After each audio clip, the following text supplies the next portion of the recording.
Hello, ladies and gentlemen, this is Spider, and welcome back to another review. And today we're going to be taking a look at the Transformers Studio Series number 13, Revenge of the Fallen Voyager class Megatron. It's been a little bit since we did a Transformers review, so I thought it's time to do another one. And this figure, released back in 2017, is based on his appearance from the second Transformers movie. Well, the second live-action Transformers movie. Third overall, technically. Anywho, to get things started, we'll take a look at the packaging. So let's get to that. Okay, so here we have the box. You got the nice plastic window so you could see the figure if it was still in the box. And it's so reflective, you can also see me in it. Hello! You got Transformers on the side. You got a nice little picture of Megatron there. You got the name of the movie right there. Whoop, hang on, come on. What was that? There you go. You got some words there. You get the side of the box with a very nice picture of Megatron on it. You get the other side of the box with a nice picture of Megatron's face in the Voyager class. You got the back of the box with a couple images of Megatron's modes. And I have no idea how they got the blade into that position, because it cannot bend that far on mine. There's also a hair on the box, and get rid of that. There's a quick little bio there if you want to read it in multiple languages. Ain't that neat? You got some advertisement for some other figures. And also, a little thing I noticed recently. If you see here, Megatron has a itty bitty little Decepticon symbol on his shoulder there. That's not on the actual figure. So, false advertisement! Anywho, that's pretty much it for the box.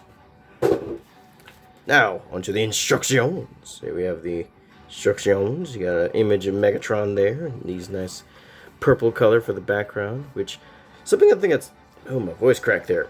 Ignore that. Something I think that's kind of neat is that in Studio Series, all the Decepticons have purple instructions, and all the Autobots have a reddish orange instructions. I think that's kind of cool. They have a color-coded instructions. That's neat. What I don't like is how the instructions fold out, because they go out long ways for some reason. Why? I really don't care for this, because I'm trying to read the instructions. Half of it is awkwardly dangling off the edge of my desk. It's just, I like it when they have that nice full sheet of instructions, not whatever we got here. It's just, and also, it does an okay job of telling you how to transform the figure, but that's nothing new. In my experience, most Transformers instructions kind of suck. That's why I just go straight to YouTube and look up a video how to transform it. Anywho, with all that out of the way, we shall get onto the figure. So let's do that. Alrighty, and here we have Megatron. And this was actually my very first Studio Series that I ever got. And it was kind of a mixed bag, but I'm getting ahead of myself. Let's take a look at the tank mode. And it was packaged in robot mode, but we're starting with the tank, because I want to. So, we'll come up to the face here, and no, your eyes do not deceive you. That is Megatron's head just poking out the front of the tank, which, strangely enough, is actually how it looks in the movie. Yeah, don't really know why they went with that decision. Kind of odd, but if I think about it, I wonder if this is an Armada reference. Because Armada Megatron also had his head sticking out the front with the two treads on the side and the turret on the top. So I wonder if it was a reference to that. I don't know, maybe I'm reaching. But anyways, yeah, nice face of Megatron. You get the treads here, which look very cool. I like all the detail they put on the inner gears and mechanisms that make the treads work. It looks very nice.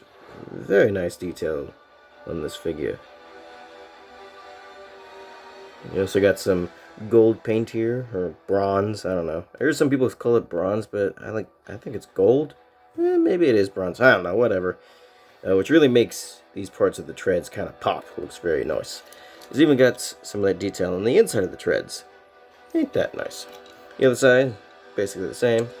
You got the back of the tank, which has these two pitiful excuses for thrusters. Yeah, so you can just get this tiny little molded in detail that's supposed to be the thrusters, because if you don't remember, the tank could actually fly in the movie, because why not? And yeah, these just don't do a very good job of that. Honestly, I wish since the since the cannon from the robot mode is just kind of hanging out in the back here, I wish they could have maybe tried to figure out a way to convert that to maybe be a thruster of some kind, but whatever. Also, yeah, both of his arms are just kind of hanging out in the back. Yeah, it's not too egregious, but it's like, yeah, it's just kind of, they're just there. You do have the turret here. And it does go down. You can move it around, but you can't move it up at all, which is unfortunate. But these side turrets can move up, so you can move those around. That's cool.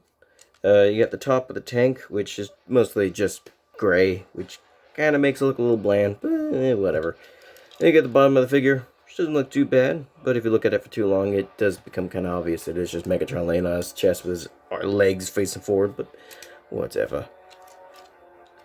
So yeah, that's pretty much it for the tank. It's neat. I like it. And when it's all folded up like this, it does have some nice weight to it. And while the treads may not actually work, there are some wheels on the bottom of it, which can allow it to actually roll. It's kind of surprising, because not all of the turrets line up with the ground, but it still works. So that's nice. That is quite appreciated.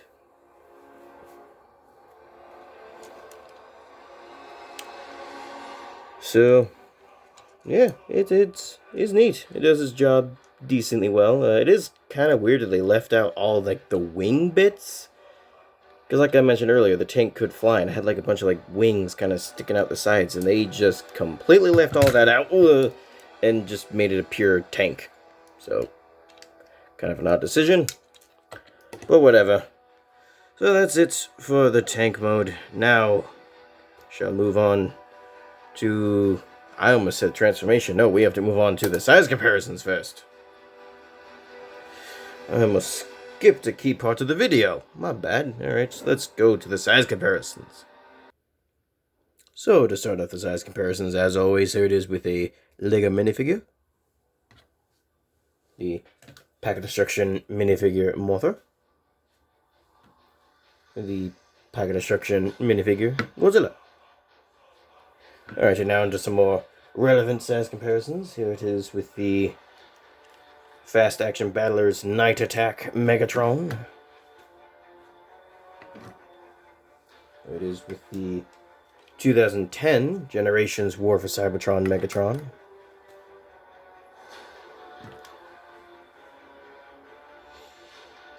Here it is with the Transformers Animated Leader Class Megatron. You can see it's quite a bit bigger, but that's because it's a leader.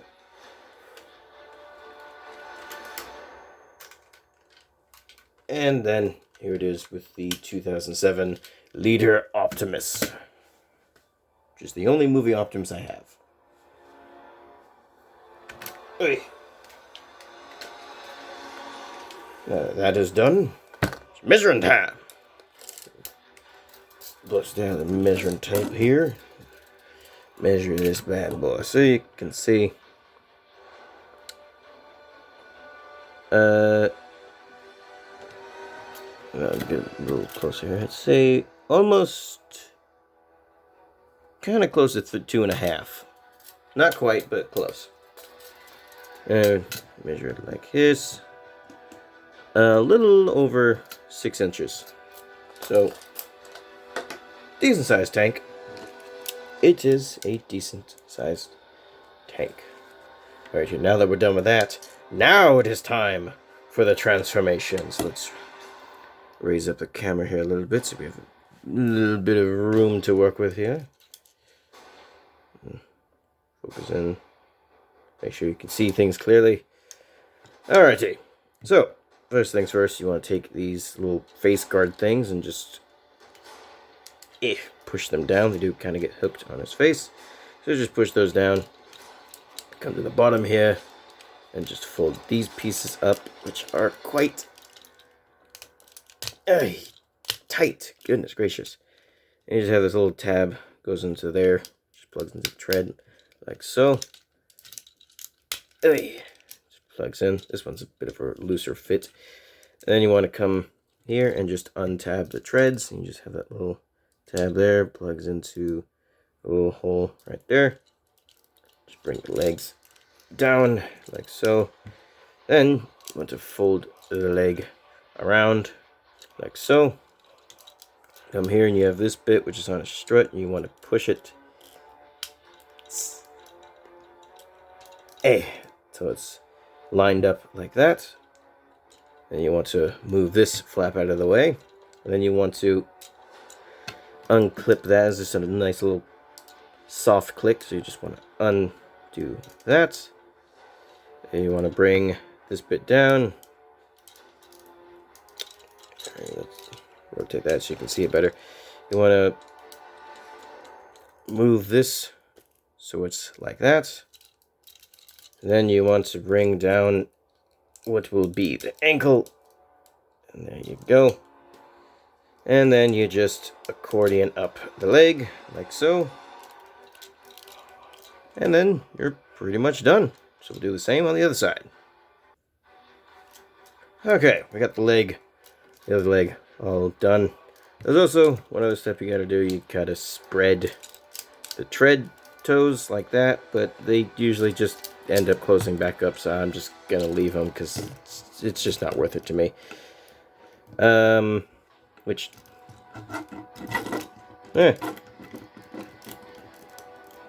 It's a walking tank, but you can't really stand up, so I guess not.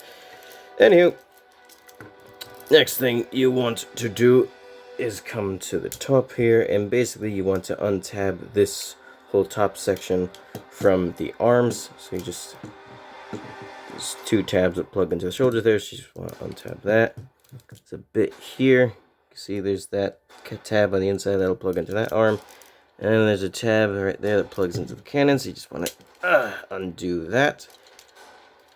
And if that is all done, you can move this whole back piece upward on this little strut here, which will give you a bit of room to move the arms. And the arms also tab into the body, so there's a little tab there. You just want to undo that and bring out the arm.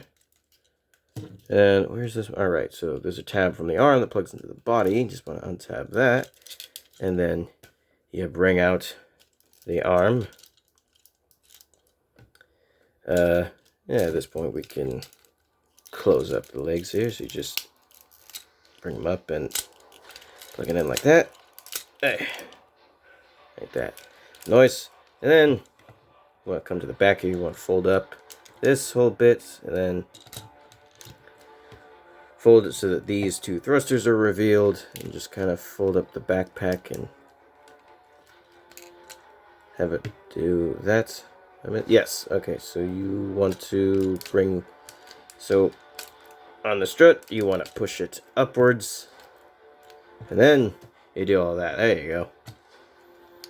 And basically you just configure the whole back section until this can plug into that, which will keep that in place.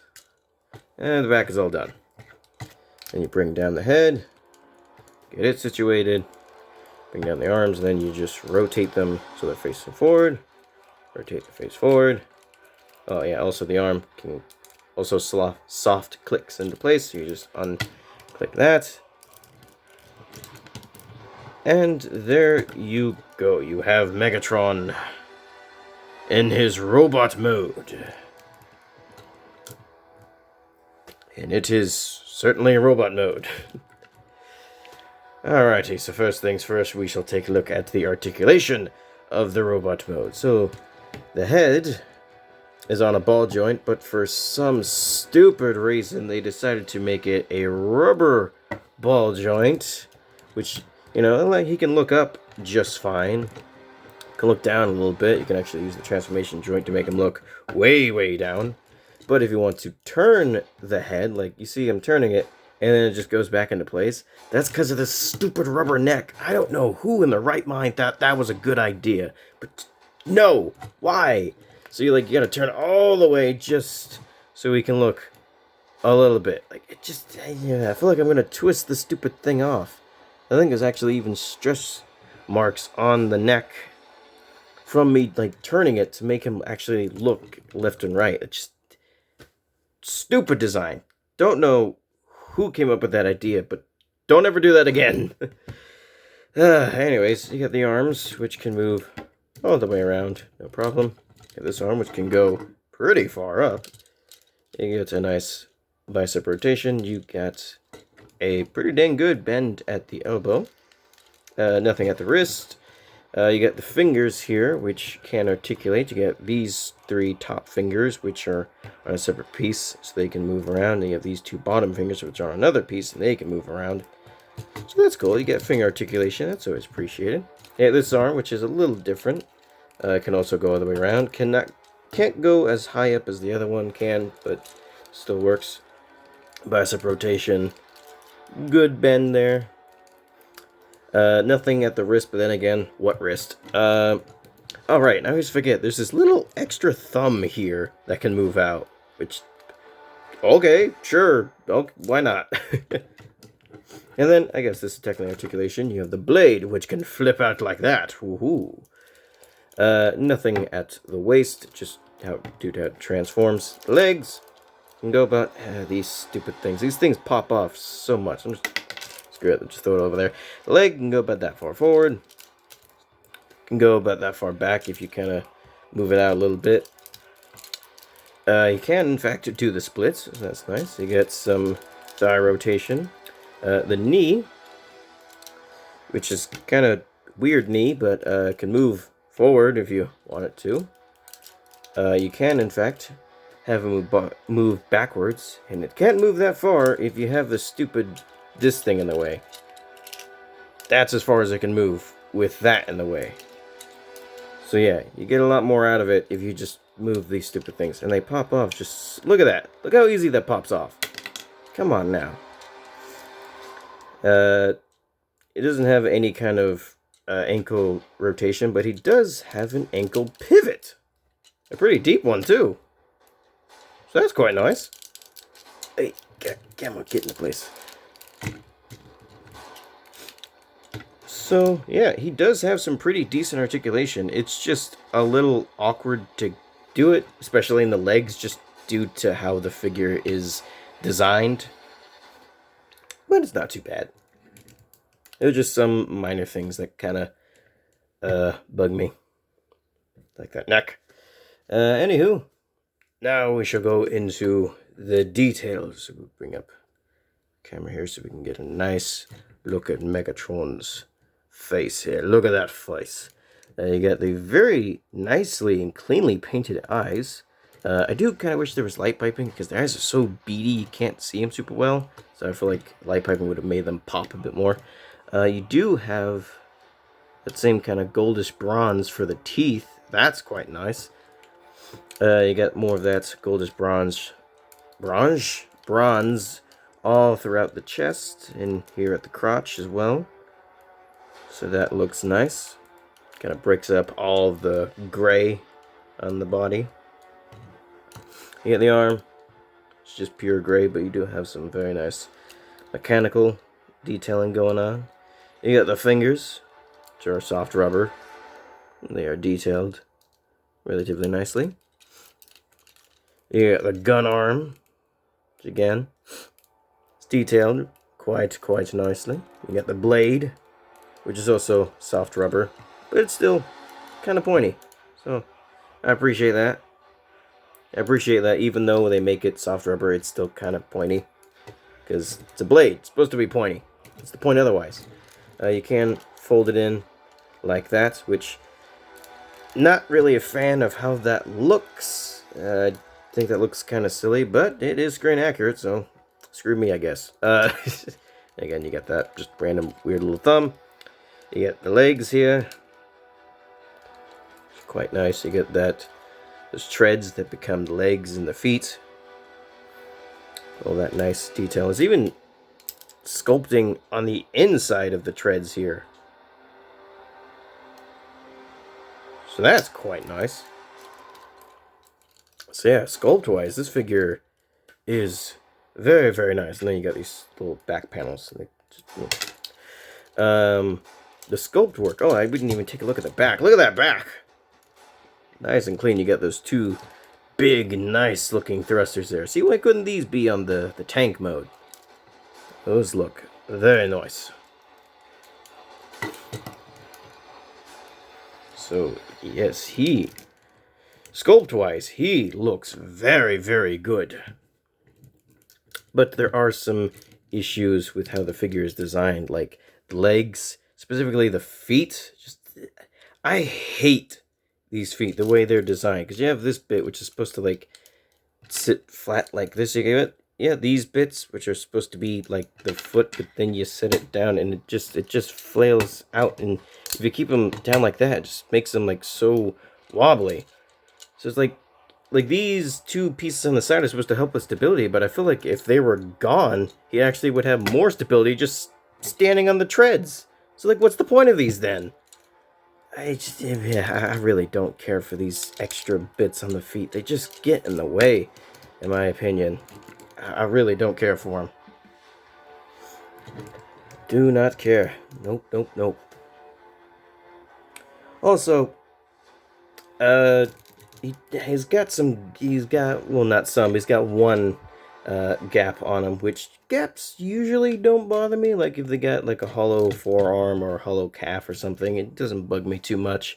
But when the figure is so hollow that you can just see right through it, yeah, that kind of bugs me. Gotta admit, that's an issue. Come on now. Come on now. That's just ridiculous. I shouldn't be able to see through the figure. Now, some people have come up with a solution to try and fix this issue. Basically, you take the turret here, and you just fold it down like that. And wow, look at how that didn't fix anything. Like, I mean, I guess it makes it like 2% better, but I can still see through it. That doesn't help anything. So that's a fan solution. I'm like, yeah, nope, that don't work. That don't help with none whatsoever.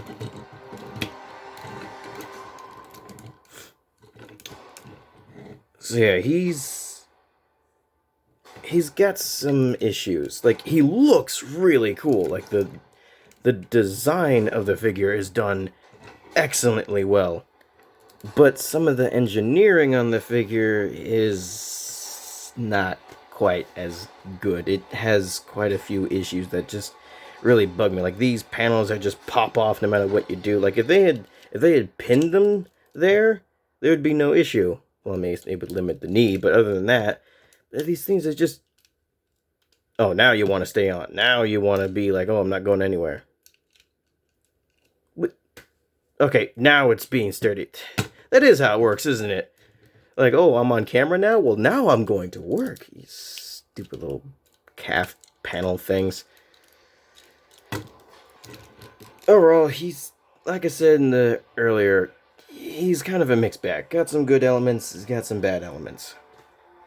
But now, it is time to move on to the size comparisons part 2. So let's just get to it. Okay, so to start off the size comparisons once again, here it is with a LEGO minifigure. The Packet Destruction minifigure Mothra. The Packet Destruction minifigure Godzilla. On to the relevant size comparisons. Here it is with the Deluxe Night Attack Megatron. Are they going to stand? Not really, so I'll just hold it. With the Deluxe 2010 War for Cybertron Megatron.